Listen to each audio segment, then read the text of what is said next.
Why don't ghosts like rain? It dampens their spirits. Speaking of spirits, welcome to our spooky yet lighthearted tale. Don't forget to like, share, and subscribe.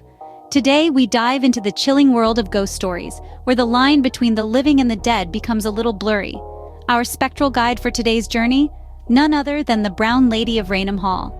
Ah yes, the ghostly apparition of Lady Dorothy Walpole, whose spirit has allegedly been seen and even photographed in the haunting halls of Raynham, Norfolk, England.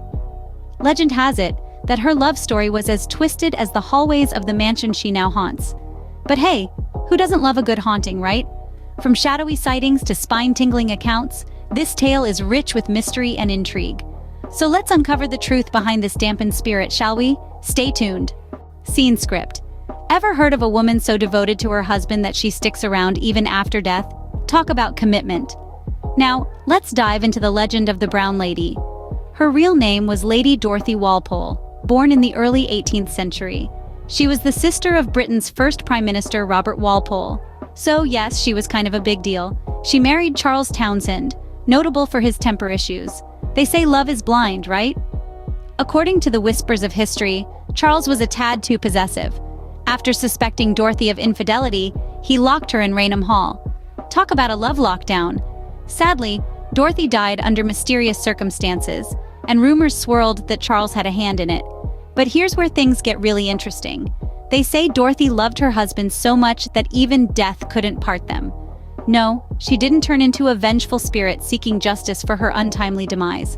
Instead, she chose to hang around their marital home, Raynham Hall, for eternity. Or at least, that's the story. The Brown Lady, as she came to be known, is often seen in a brown brocade dress, hence the name.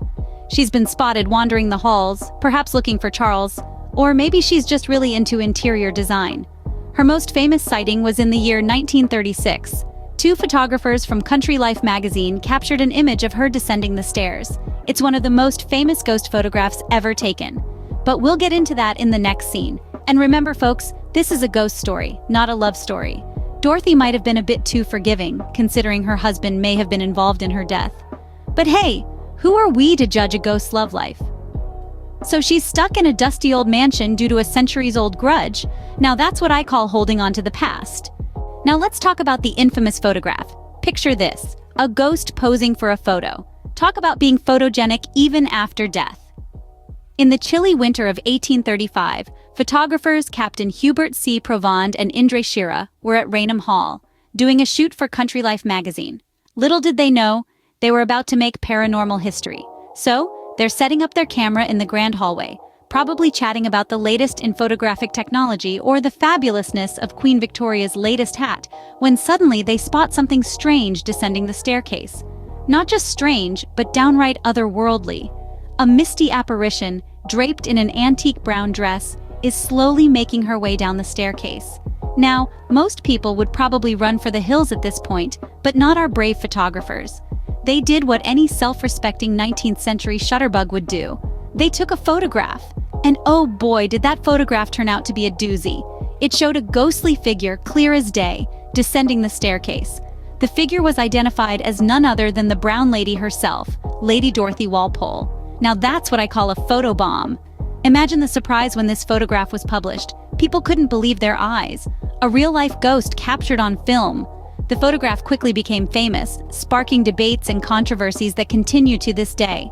Some called it a trick of the light, while others claimed it was undeniable proof of the supernatural. But regardless of what you believe, you've got to admit, Lady Walpole had style. Who else could pull off a brown dress with such spectral elegance? And let's not forget her impeccable timing. She could have appeared at any time, but she chose the exact moment when they were taking a photograph. Now that's what I call being ready for your close-up. So, there you have it. A ghostly apparition, a pair of brave photographers, and a photograph that would change the face of paranormal investigations forever. And that's how we got the world's first ghostly photo shoot. Now, what's a ghost story without some spine-chilling sightings? Don't worry, we promise it's more funny than scary. Let's take a stroll down the eerie corridors of Raynham Hall, where the Brown Lady has been known to make her ghostly appearances. And let's be honest, she's not shy about it. There have been countless sightings of our spectral lady throughout the centuries, each one more dramatic than the last. The first recorded sighting of the Brown Lady was in the late 18th century by a certain Colonel Loftus. After a jolly evening of festivities, Loftus was heading to his bedroom when he encountered a woman in an antique brown dress. Now, Loftus wasn't one to scare easily, but when the woman's face transformed into a glowing skull right before his eyes, he did what any sensible man would do. He ran for the hills. Well, not literally, but he did make a hasty retreat back to the safety of the party. Fast forward 100 years to the early 1900s. Captain Frederick Marryat, a friend of novelist Charles Dickens, decided to spend a night at Raynham Hall to debunk the myth of the Brown Lady. Armed with a loaded revolver, Marryat waited in the dark for our spectral lady to make her appearance. When she finally did, in a surprising turn of events, Marryat shot at the ghost. Now, who brings a gun to a ghost hunt? It's safe to say the bullet passed right through her and lodged itself in a door. A classic case of I shot a ghost and I liked it. Our next sighting takes us to the 1930s, when two photographers from Country Life magazine captured the most famous image of the Brown Lady. While setting up their equipment, they saw a vaporous form descending the staircase. They quickly snapped a picture, and lo and behold, there she was. Our Brown Lady caught on camera. Or was she? Some say it was just a smear on the negative, others claim it was the real deal. We'll never know for sure, but it sure makes for a great ghost story. Finally, let's take a leap to the 21st century. The Brown Lady seems to have taken a liking to the digital age. There have been several reported sightings of her on social media platforms, with people claiming to have caught her on their smartphone cameras. Now that's what we call a ghost who's keeping up with the times. Through all her sightings, one thing is clear. The Brown Lady is not one to be ignored. Whether she's appearing as a glowing skull, dodging bullets, or posing for the camera, she sure knows how to make an entrance. And let's not forget her modern-day appearances on social media. She's a ghost who's not afraid to get with the times. Well, it seems our Lady Dorothy loves a good dramatic entrance. Now here's where things get interesting. Let's delve into the various theories and explanations about our diva ghost. So who is this Brown Lady, and why does she insist on lingering around Raynham Hall?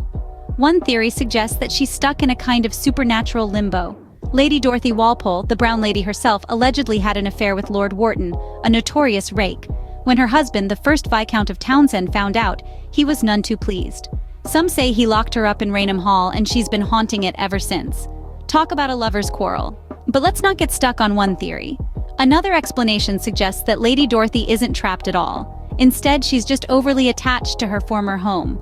Maybe she's just checking up on the place, making sure the current residents are keeping up with the housekeeping. After all, you can't trust anyone these days to dust the chandeliers properly. Then there's the theory for the skeptics among us. Some people believe that the Brown Lady is simply a case of mistaken identity. They argue that the ghostly apparition is a result of tricks of light and shadow, coupled with a healthy dose of imagination. Perhaps the famous photograph is nothing more than an early example of photoshopping.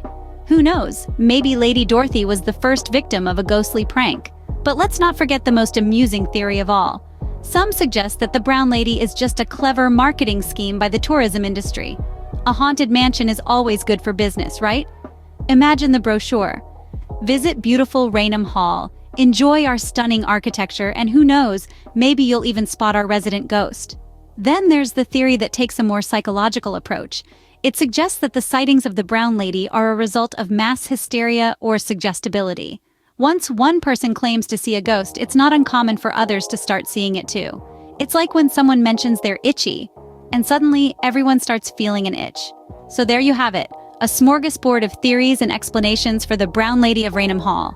Some are spooky, some are skeptical, and some are just downright silly. But that's the beauty of ghost stories, isn't it? They're a fascinating blend of history, mystery, and a good dash of human imagination. So, whether you're a skeptic or a believer, one thing's for sure. Lady Dorothy knows how to keep people talking.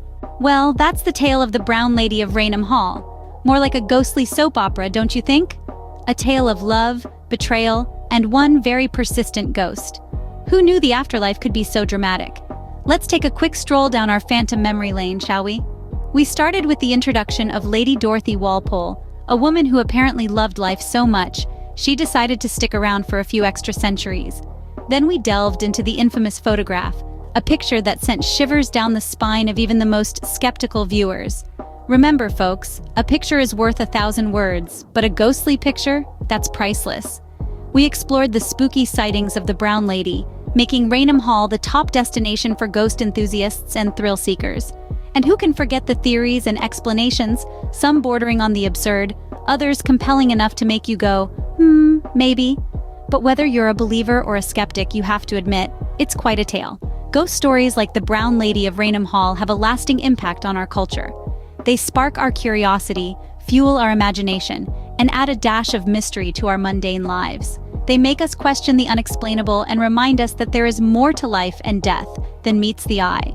In the end, whether you believe in ghosts or not, stories like these are a testament to our timeless fascination with the unknown. They entertain us, scare us a little, or a lot, and keep us coming back for more.